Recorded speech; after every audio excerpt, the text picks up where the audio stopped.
사랑하는 새벽나라 친구들 반갑습니다. 여러분과 함께 말씀을 나눌 정현상 전도사입니다. 여러분은 1907년 장대현 교회에서 일어난 평양 대부흥운동을 아시나요? 사람들이 모여 말씀을 듣고 기도하자 큰 변화가 일어났습니다. 누군가 일어나 죄를 회개하여 울기 시작했습니다. 그러자 많은 사람이 그 대열에 동참하였습니다. 이를 통해 조선 땅에 복음이 전파되는 놀라운 사건이었는데요. 오늘 우리가 살펴볼 본문에는 베드로의 설교로부터 시작되는 부흥회가 나타납니다.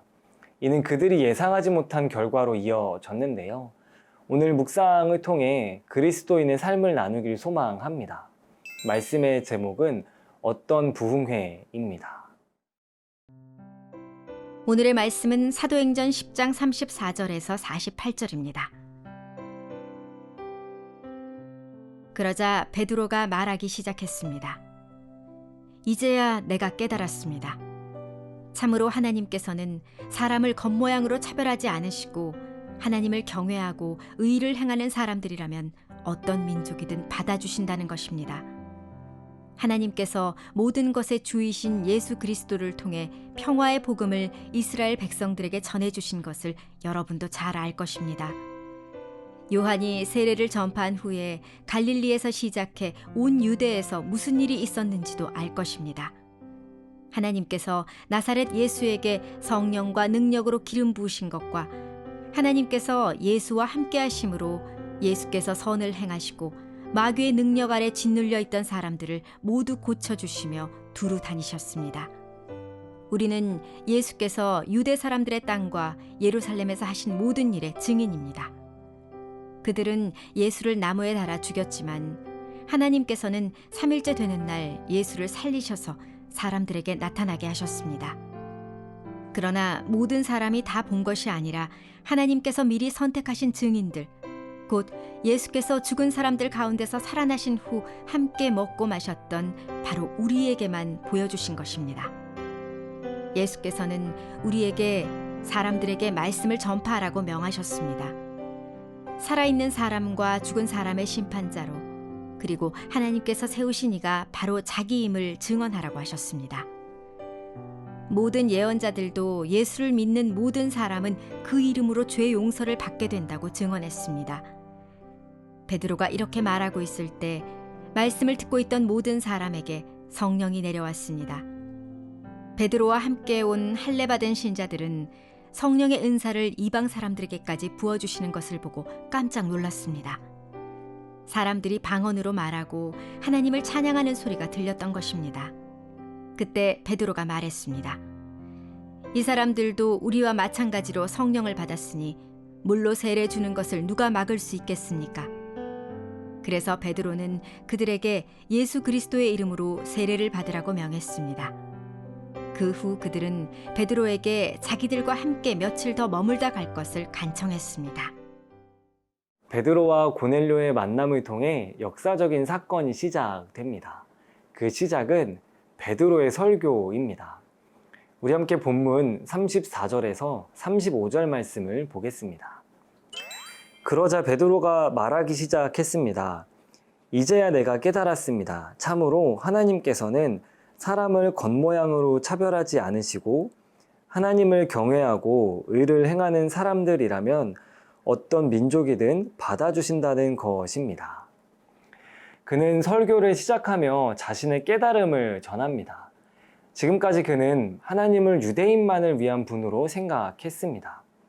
그러나 자신이 경험한 환상과 고넬료와의 만남은 그의 모습을 돌이키게 했습니다. 왜냐하면 하나님은 모든 민족에게 차별이 없으시고 그분을 경외하는 자를 받아주시기 때문입니다.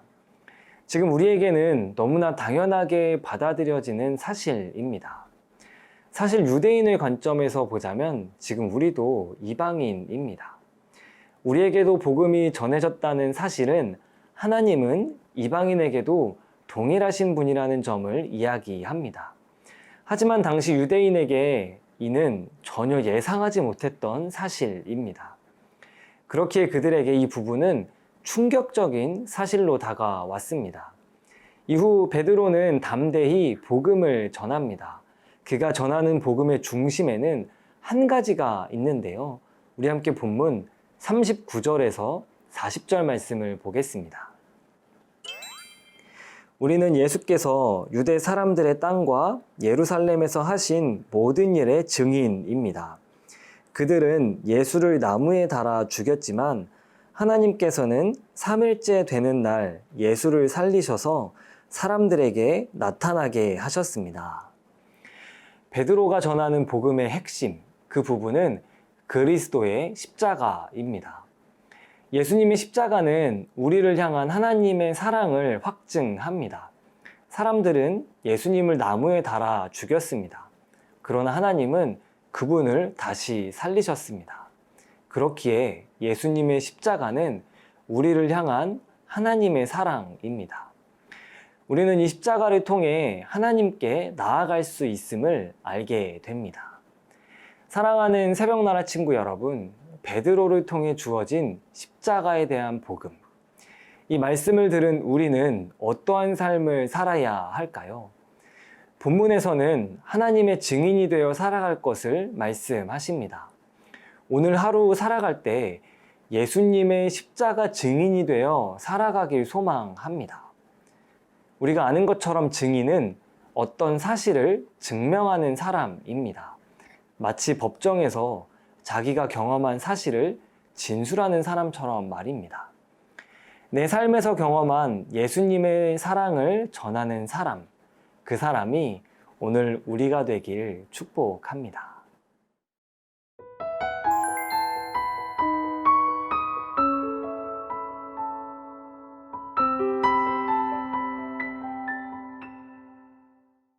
베드로의 설교를 듣던 많은 사람, 그들에게 한 가지 사건이 벌어집니다. 우리 함께 본문 44절 말씀을 보겠습니다. 베드로가 이렇게 말하고 있을 때 말씀을 듣고 있던 모든 사람에게 성령이 내려왔습니다. 집에 있던 모든 사람에게 성령이 내려왔습니다. 여기서 기억해야 할 한 가지가 있습니다. 집 안에 있던 모든 사람. 그들은 유대인과 이방인을 포함하는 대상입니다. 더욱이 성령의 은사 역시 이방인에게 동일하게 나타났습니다.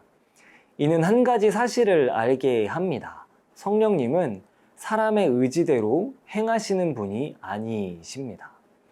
사람의 생각은 이방인에게 복음이 전해질 수 없었습니다. 그러나 성령님은 그들에게 복음을 전하게 하셨습니다. 사람은 이방인에게 성령의 역사가 일어날 수 없다고 생각했습니다. 그러나 성령님은 그들에게도 동일한 역사를 일으켜 주셨습니다. 성령님은 먼저 오순절에 유대인에게 임하셨습니다. 다음으로 유대인과 이방인의 혼혈인 사마리아 사람에게 임하셨고 마침내 이방인에게도 동일하게 역사하십니다. 베드로는 다시 한번 이방인에게 역사하신 성령님을 보며 놀랐습니다. 이는 그간 단단히 굳어있던 그의 선입견을 깬 사건입니다. 그러자 베드로는 더 나아가 이렇게 말합니다. 우리 함께 본문 48절 상반절 말씀을 보겠습니다. 그래서 베드로는 그들에게 예수 그리스도의 이름으로 세례를 받으라고 명했습니다. 이 구절은 베드로의 편견이 완전히 깨어졌음을 의미합니다. 사랑하는 새벽나라 친구 여러분, 이방인 고넬료 가족에게 성령님께서 임하셨다는 사실은 무엇을 의미할까요? 하나님은 자신을 경외하고 의를 행하는 사람이라면 누구든 만나주시는 분이십니다. 그렇기에 우리는 하나님을 사랑하고 그분의 말씀을 들으며 살아야 합니다. 하나님께서 내게 선물로 주신 오늘 하루, 그분을 더욱 사랑하고 말씀을 묵상하며 사는 우리가 되길 축복합니다. 우리를 복음의 증인으로 부르신 하나님, 오늘 저의 삶이 나를 만나주신 예수님을 전하길 소망합니다. 날마다 주님을 사랑하고 말씀 앞에 나아가는 제가 되도록 인도해 주세요. 감사합니다. 예수님의 이름으로 기도합니다. 아멘.